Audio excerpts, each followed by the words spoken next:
পাঠাওয়া বাবিল দাও খোদা দাও আমায় আবার উমার দরাজ দিল। সুবহানাল্লাহ বলেন। পৃথিবীর সবচেয়ে ছোট পাখি, সব পাখিগুলো সামনের দিকে উড়ে, এই পাখি সামনে উড়ে, এট দ্য সেম টাইম পেছনে উড়ে। যারা আল্লাহরে খুঁজে পায় না তাদেরকে বলবেন পাখির দিকে তাকাও।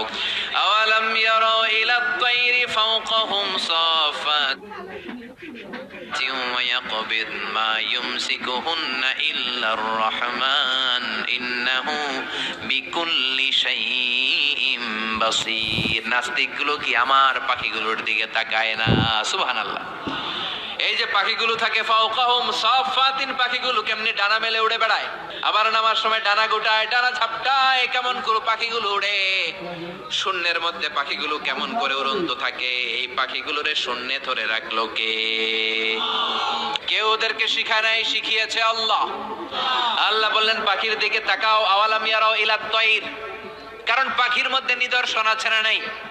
পাখি নিয়ে গবেষণা করলে পাখির রব আল্লাহরে খুঁজে পাওয়া যাবে। এজন্য কোরআনের অনেক জায়গায় আল্লাহ পাখির কথা বললেন, ওয়া আরসালা আলাইহিম তায়রান আবাবিল। আবাবিল পাখি দিয়ে আল্লাহ আব্রাহারে শেষ করলেন। এরপর সাইয়েদনা সুলাইমান আলাইহিস সালামের একটা পাখি ছিল, নাম কি? হুদহুদ। ওইটার জুমিং পাওয়ার এত বেশি ছিল পাখিটার চোখে। সাইয়েদনা সুলাইমানের সিংহাসনও চড়তো, পাখিটাও চড়তো। আর কত নিচে সুমিষ্ট পানি আছে, এত উপর থেকে ওটা দেখে দেখে বলে যেতে পারতো।